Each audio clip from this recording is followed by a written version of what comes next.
what that little gesture was about. If not, catch me later.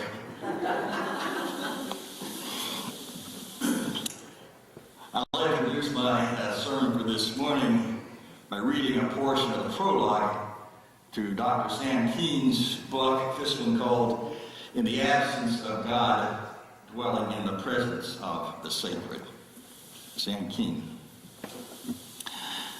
Digging beneath my immediate mind, which distracts itself with pizza, paper clips, and the rising and falling of the Tao, I uncover old dwellings.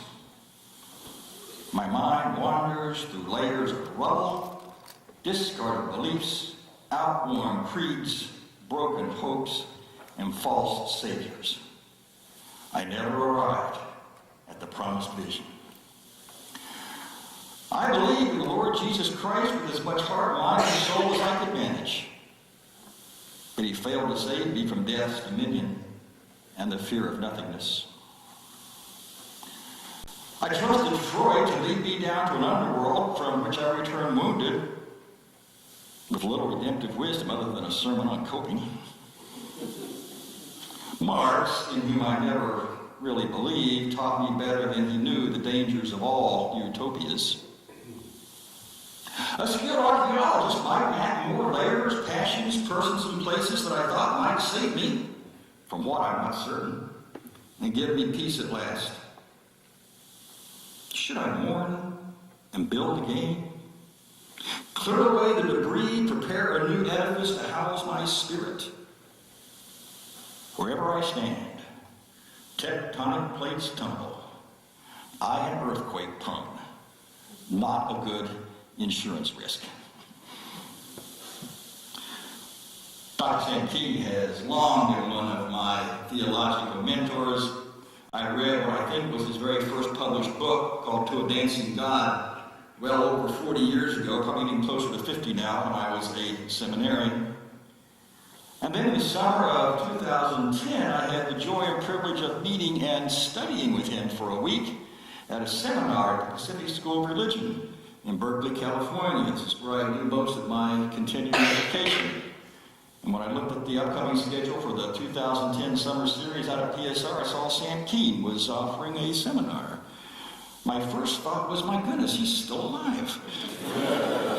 My second thought was, I better catch it while I can.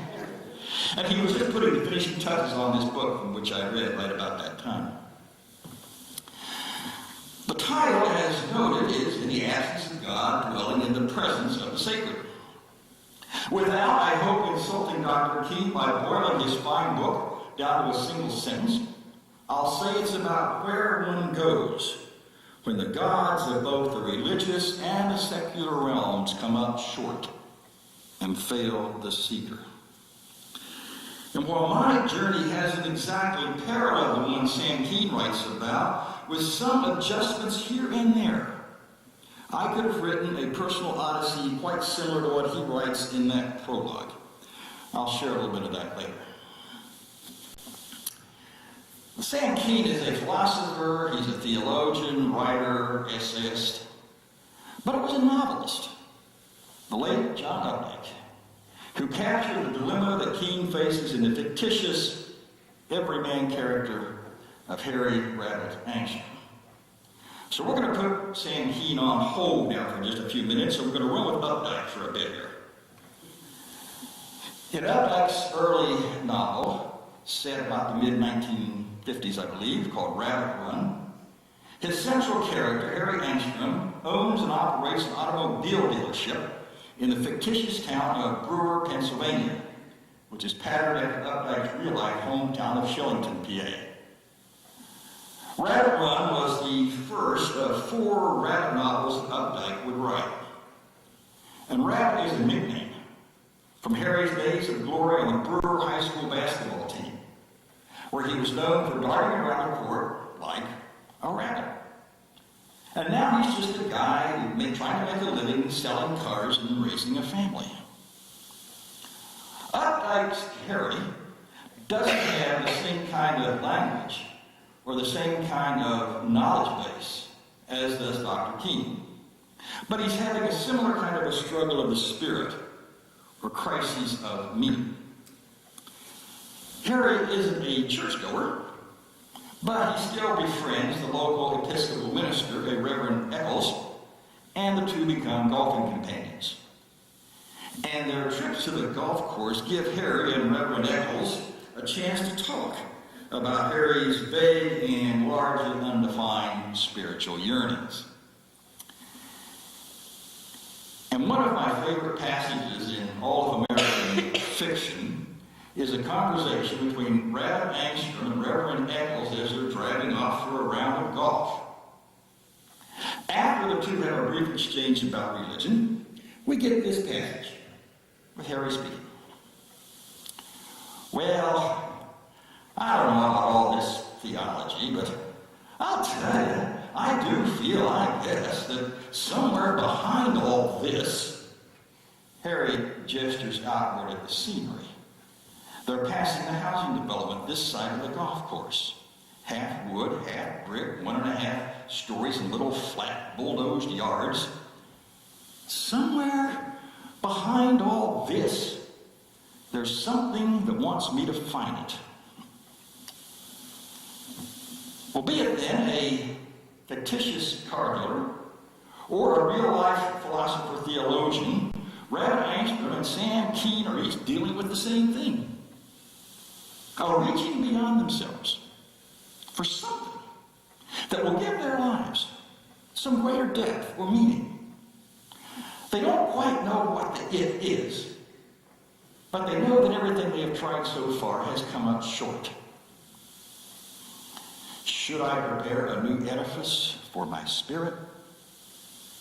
Somewhere behind all this, there's something that wants me to find it. Throughout the 4 Rabbit novels, Harry never quite finds God, or a God equivalent, whatever the it is that he's looking for. And so Updike takes his readers through this ordinary guy's life and its ups and downs in the latter half of 20th century middle-class America as he tries to make some sense out of his existence. Harry's surname Angstrom is actually Updike doing a little play on words with the word angst. It's a word of German origin. It means, among other things, a vague kind of restlessness or yearning or frustration without fully knowing what one is restless about or yearning for or frustrated over. So when you get to the 4th and final Rabbit novel, I think Updike wrote these things over the course of about 30 years or so. The last Rabbit novel is called Rabbit Rest. In that novel, an aging Harry Angstrom, who is now a grandfather, dies of a heart attack while shooting hoops with a young African-American fellow some 40 years his junior. He dies, that is to say, going back to the activity that gave him the highest point in his life. The closest he ever got to God, one might say, when he was on his high school basketball court. So what Updike's readers get in the character of Red Angstrom is a life lived in the absence of God. Or to put it in a different language, that language may be a little troublesome, he's writing about a life that is lived in the absence of some higher, unifying, overarching purpose to life. This doesn't mean that Harry has led a completely barren life. He hasn't. His life is not devoid of any kind of meaning or purpose. Harry does well enough for himself. It's just that his life never quite reaches the level of fulfillment to which he aspired. Until the glory days he'd known, back when he was in high school and was a high school basketball star. Well, okay. We're going to leave Rabbit to his rest now and get back to Dr. Keene. For his book is about where one goes after the encounter of the absence of God. Or the encounter or the absence of a supreme being, that is to say. For Keene regards such an encounter as a promising beginning point rather than an end. Keene is writing about where one goes after clearing the forest. Some of our new wave of atheists, as I call them, people like Richard Dawkins or Christopher Hitchens, do a pretty good job of clearing the forest, of outworn beliefs and superstitions. But that's really about as far as they go. He doesn't mention them by name, but I'm sure they, these two, and others are those to whom King refers when he writes about, quoting him now, the voices of the new theologians who condemn the violence of religious fundamentalism, but who are angry at a God in whom they do not believe. I really like that line. Raises an interesting question. How much energy does one really need to spend debunking the existence or being angry at a God you don't believe in the first place? My only answer is not much. No, the next step, as I kind of see it and why I resonated so much with this book, the next step, when it comes to where one goes, the absence of the God of supernatural theism, is to cultivate a particular way of looking at and being in the world. And this gets us to the subtitle of King's book, Dwelling in the Presence of the Sacred. He's not just writing about absence, he's also writing about presence. He's writing about how we go about being really and truly dwellers in the world and the universe we inhabit, for however much time we're given to inhabit it. And so after he writes about the failed gods of both religion and secularism, King goes on with this. I think it is better to dwell in the desert under open spaces. Look for a hidden oasis. Make a hearth. Light a fire. Cherish Sunday at sunrise, noonday, moonset. A flight of Canada geese. The comfort of touch. The language of glances, smiles, laughter, tears. Sacred moments. Be thankful for the myriad hints of a God present in absence, in the longing without end. Well, I'm going to ask that you indulge me now for a few moments as I bring some of my personal journey into these thoughts. I said earlier I could have written a similar prologue about my life as Dr. King does with his. Let me touch on that for just a bit here. I think of my own journey as moving through four lands, or across four landscapes. So I'm going to take you across four landscapes of my spirit. My first land was characterized by the Sin and Salvation worship services and the Evangelical Baptist Church in which I was raised and which I spoke of last Sunday. I was baptized there, totally immersed, all the way under, at the age of 10. And it was actually a safe and loving place. For those on the inside who were saved, that is. The kindly minister who spent his whole parish ministry career with that one church was the first person I wanted to be like when I grew up. And I was honored when a man as highly regarded as he was, both within his church and in the wider community, I was honored when he took a personal interest in kind of a nerdy, nowhere junior high school kid like me. And it was with this minister's encouragement when I got to high school that I preached some of my first sermons in that church. And I found I kind of liked it. I mean, there I was. I could stand up in front of a room full of adults and talk, and they actually listened. And when you're a lost in the crowd teenager, that is a big deal. But I wasn't too long for this land. You see, I went to college. And it was due in part to my college experience that I managed to find my way to a second land.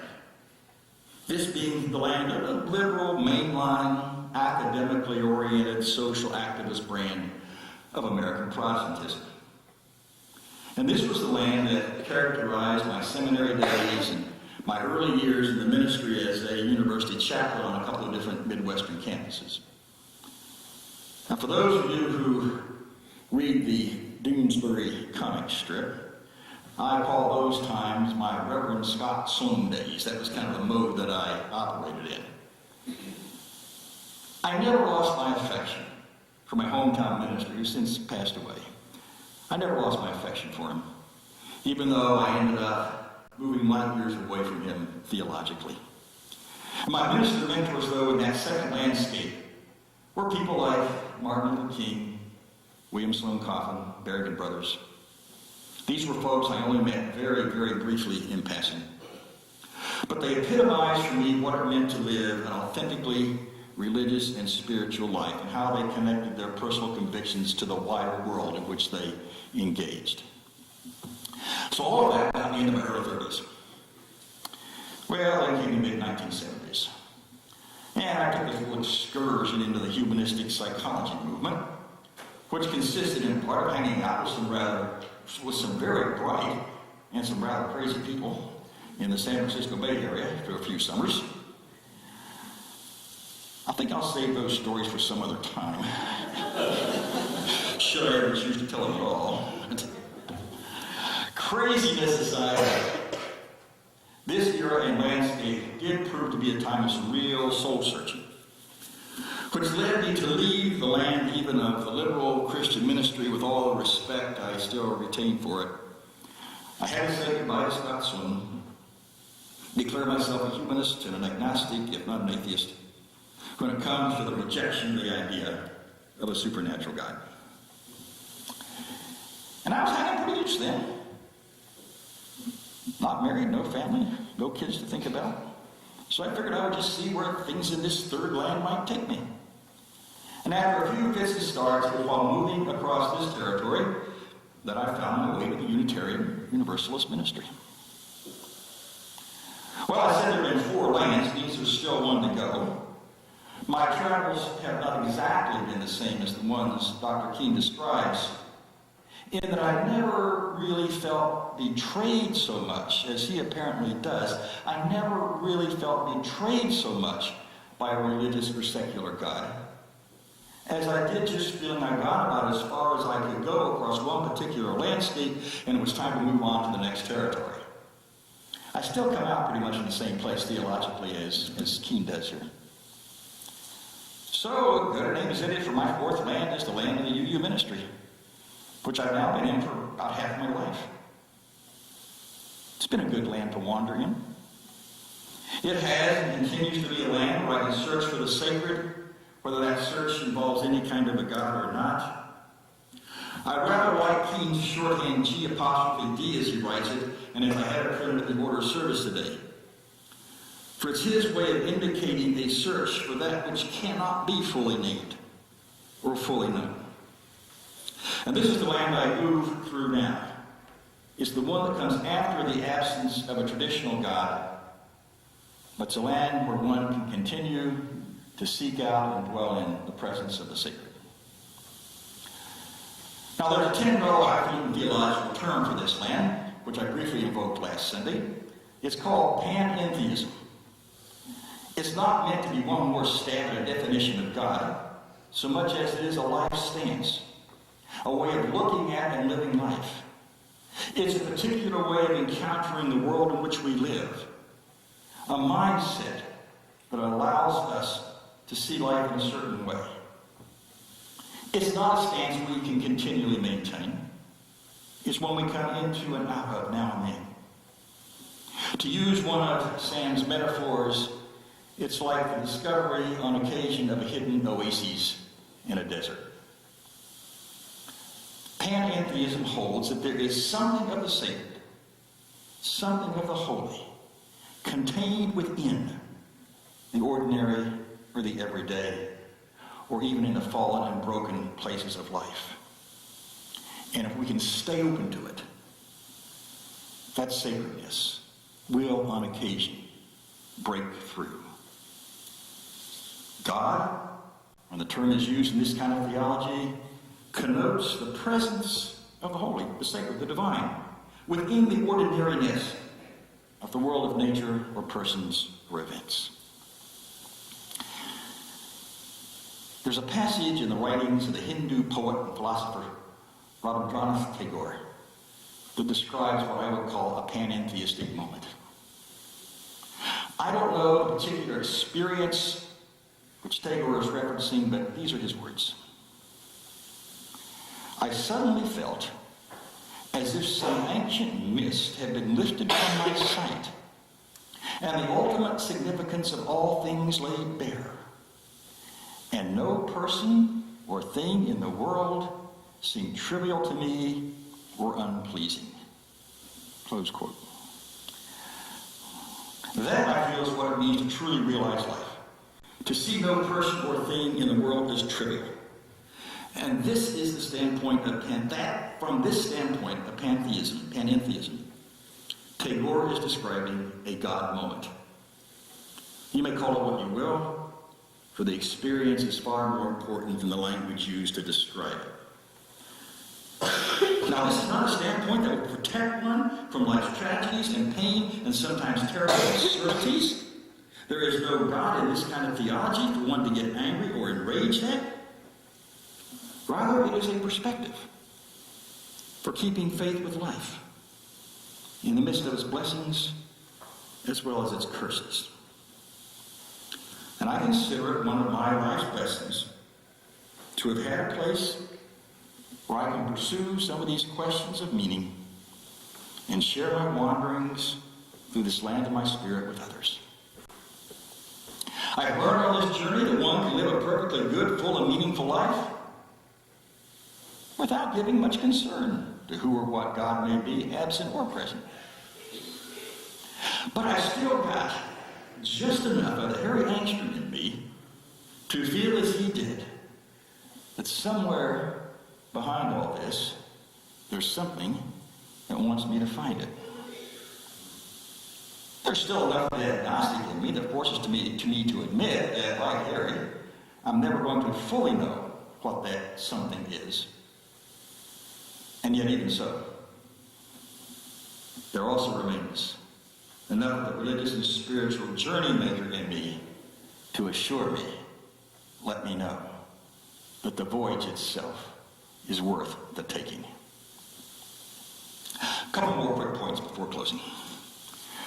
I've used terms like sacred and holy to speak of a presence or force or power, which, as I have said, is contained within the world of people and nature and events that surround us and not somewhere beyond it. And I know if I press to give a precise definition of such terms as sacred or holy, I really can't do it that well. But then, I can't give a precise definition of such things as beauty or love or peace either. But I still believe in them, and believe in them deeply. I would offer as well that to cultivate an awareness of sacredness and holiness of life in the manner of panentheism is to be sensitized as to when that sacredness is violated. For I am not speaking here simply, I'm not speaking at all actually, of a kind of feel-good spirituality that is purely inner-directed. For to truly dwell in the presence of the sacred is to also be called to justice-making. To truly dwell in the presence of the sacred is to be sensitized to and angered when the sacred is violated. When human lives are willfully abused, mistreated, or denied certain necessities of life, like, say, food and shelter, the sacred is violated. When the natural world is unduly despoiled or desecrated purely for the sake of human greed, the sacred is violated. When lives are diminished, trivialized, or destroyed due to hatred, bigotry, racism, prejudice, or just plain indifference, the sacred is violated. And when innocent lives fall prey to the drums of war, the sacred is violated, however sound or not the rationale for the use of force may be. A true engagement with the sacred leads one not only inward, but also thrusts one back outward to a fuller and deeper engagement with his or her larger world. One of my continuing goals in the ministry, which I am now privileged to share with you for a time, is to offer a safe and accepting land, or series of lands, for each of us to make our journeys of the Spirit. For each of us to hear the call of the sacred as it calls us invites us into some of the deepest places within ourselves, and then calls us back out again to stand on the side of love. May we all then be blessed by the Holy Spirit of life that enfolds us and holds us together as we sing our closing hymn.